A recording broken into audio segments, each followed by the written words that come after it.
Good morning everyone, welcome back to BBVN online classes.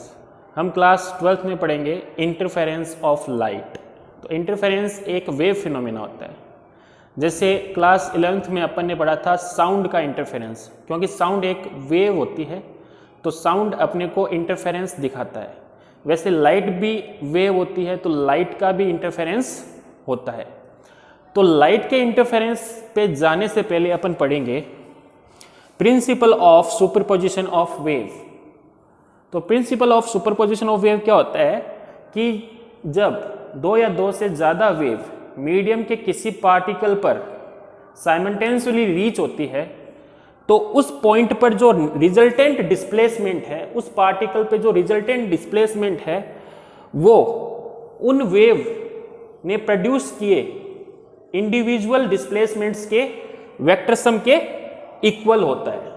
दोबारा मैं repeat कर रहा हूं कि दो या दो से ज्यादा वेव मीडियम के किसी पार्टिकल पर साइमल्टेनियसली रीच होती है तो मीडियम के पार्टिकल पे जो नेट या रिजल्टेंट डिस्प्लेसमेंट जो आता है वो उन वेव के इंडिविजुअल डिस्प्लेसमेंट के वेक्टर सम के इक्वल होता है। तो यही है principal of superposition of wave. When A number of wave travelling through a medium superpose on each other, the resultant displacements at any point at any given instant is equal to the vector sum of the displacements due to the individual waves at that point। मान लो कि n number of wave उस point पर एक साथ reach हो रही है, एक साथ पहुंच रही है। तो फर्स्ट वेव ने y1 डिस्प्लेसमेंट प्रोड्यूस किया, सेकेंड वेव ने उस पॉइंट पे y2 डिस्प्लेसमेंट प्रोड्यूस किया, थर्ड वेव ने y3 डिस्प्लेसमेंट प्रोड्यूस किया। ऐसे ही n नंबर वाली वेव ने yn डिस्प्लेसमेंट उस पॉइंट पर या उस पार्टिकल पे प्रोड्यूस किया। तो उस पार्टिकल पे जो नेट या रिजल्टेंट डिस्प्लेसमेंट है वो इन डिस्प्लेसमेंट के इंडिविजुअल डिस्प्लेसमेंट के वेक्टर सम के इक्वल होगा। वेक्टर सम के क्या होगा? इक्वल होगा। और तो बेटा डिस्प्लेसमेंट्स क्या होता है? डिस्प्लेसमेंट होता है कि किस फिजिकल क्वांटिटी में चेंज हो रहा है। जैसे अपन साउंड वेव की बात करें तो साउंड वेव में जो डिस्प्लेसमेंट होगा वो होगा प्रेशर एंड डेंसिटीज, क्योंकि वहाँ पे प्रेशर और डेंसिटीज में चेंज होता है। तो जिस पॉइंट पर रिजल्टेंट प्रेशर आएगा वो अलग अलग वेव ने जो प्रेशर उस पॉइंट पे प्रोड्यूस किया उनके वेक्टर सम के इक्वल हो जाएगा। साउंड वेव की बात करें, अगर इलेक्ट्रोमैग्नेटिक वेव की बात करें तो ये डिस्प्लेसमेंट क्या हो जाएंगे? इलेक्ट्रिक फील्ड हो जाएंगे और मैग्नेटिक फील्ड हो जाएंगे। और यही नतीजा है किसका? इंटरफेरेंस ऑफ लाइट का। यही नतीजा किसका है? इंटरफेरेंस ऑफ लाइट का। ठीक है, मतलब कॉज बिहाइंड इंटरफेरेंस इसी प्रिंसिपल की वजह से है। बल्कि सारे जो वेव फिनोमेना है वो इसी प्रिंसिपल की वजह से होते हैं। अब अपन पढ़ते हैं इंटरफेरेंस ऑफ लाइट। पढ़ते हैं अपन इंटरफेरेंस ऑफ लाइट। तो बेटा इंटरफेरेंस ऑफ लाइट क्या होता है? तो इसके लिए पहले अपन इसकी कंडीशन देखते हैं। तो कंडीशन क्या है कि अपने को दो वेव का इंटरफेरेंस कराना है, दो लाइट वेव का क्या करना है? इंटरफेरेंस। ठीक है, तो इनके लिए इनकी कंडीशन क्या होनी चाहिए कि ये सेम फ्रीक्वेंसी की होनी चाहिए, same frequency and same phase difference.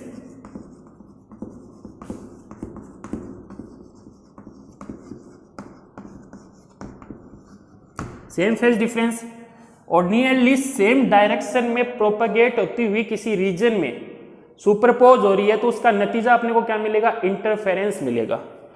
Nearly same direction,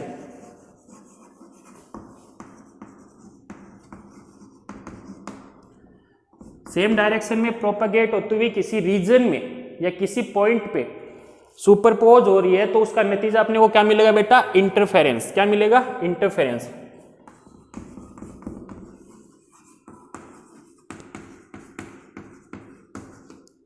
तो इसका नतीजा क्या मिलेगा अपने को, इंटरफेरेंस।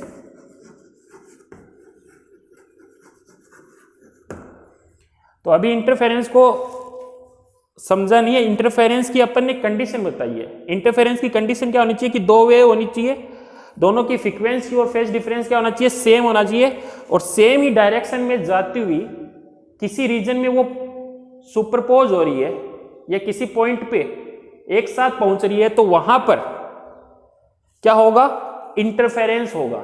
वहां पे क्या होगा बेटा, इंटरफेरेंस होगा। ये इस इंटरफेरेंस की कंडीशन है, same frequency same phase difference और सेम ही डायरेक्शन में प्रोपेगेट होती हुई किसी रीजन में सुपरपोज होती है, तो वहां पे इंटरफेरेंस होगा। इंटरफेरेंस होता क्या है, ये क्या है कि जब इंटरफेरेंस होता है तो जो लाइट की इंटेंसिटी है, जो लाइट की इंटेंसिटी है वो रीडिस्ट्रीब्यूट हो जाती है अलग अलग पॉइंट्स पे। तो इंटरफेरेंस होता क्या है, इसके लिए डेफिनेशन देखो, when two lights waves at same frequency and having zero और कांस्टेंट फेज डिफरेंस, ये क्या हो गई बेटा, इंटरफेरेंस की कंडीशन हो गई। Travelling in the same direction superpose each other, तो यहां से देखो इंटरफेरेंस है, the intensity in the region of superposition gets redistributed, become maximum at some points and minimum at others. This phenomena is called interference of light, कि उस reason में कुछ points पे इंटेंसिटी मैक्सिमम हो जाती है और कुछ पॉइंट पर इंटेंसिटी मिनिमम हो जाती है। उसी को अपन क्या बोलते हैं, इंटरफेरेंस ऑफ लाइट। जैसे ये दो वेव है, दो वेव की इंटेंसिटी I1 और I2 है, जिस रीजन में ये सुपरपोज हो रही है वहां पे क्या होगा, इंटरफेरेंस होगा। तो इंटरफेरेंस होगा तो किसी पॉइंट पर रिजल्टेंट जो इंटेंसिटी है वो इंडिविजुअल इंटेंसिटी के एडिशन से ज्यादा हो जाएगी, और किन्हीं पॉइंट पे जो रिजल्टेंट इंटेंसिटी है वो इंडिविजुअल वेव की इंटेंसिटी से कम हो जाएगी। ठीक है, और इन पॉइंट को जहां पे इंटेंसिटी अपने को ज्यादा मिल रही है, रिजल्टेंट इंटेंसिटी इंडिविजुअल इंटेंसिटी के एडिशन से ज्यादा मिल रही है, उन पॉइंट्स को अपन बोलेंगे point of construction, point of constructive. और जहां पे रिजल्टेंट इंटेंसिटी कम मिल रही है उसको बोलते हैं पॉइंट्स ऑफ डिस्ट्रक्टिव। ये अपन आगे पढ़ेंगे। तो आप इतना ध्यान रखो कि जब दो लाइट सेम फ्रीक्वेंसी की, सेम फेज डिफरेंस की, सेम ही डायरेक्शन में प्रोपेगेट होती हुई किसी रीजन में सुपरपोज होती है, तो वहां पे इंटरफेरेंस होगा। इंटरफेरेंस होने से क्या होगा कि इंटेंसिटी का रीडिस्ट्रीब्यूट होगा। इंटेंसिटी क्या होगी, डिस्ट्रीब्यूट होगी। किसी पॉइंट पे इंटेंसिटी अपने को ज्यादा मिलेगी, किसी पॉइंट्स पे इंटेंसिटी अपने को कम मिलेगी, है ना। कि इंटेंसिटी का जो रिजल्ट है किसी पॉइंट पे वो दो वेव की इंटेंसिटी के एडिशन से ज्यादा मिलेगा, कहीं पॉइंट पे इंटेंसिटी का जो रिजल्ट है दो वेव की इंटेंसिटी के एडिशन से कम मिलेगा। मतलब इंटेंसिटी क्या होगी, रीडिस्ट्रीब्यूट हो गई।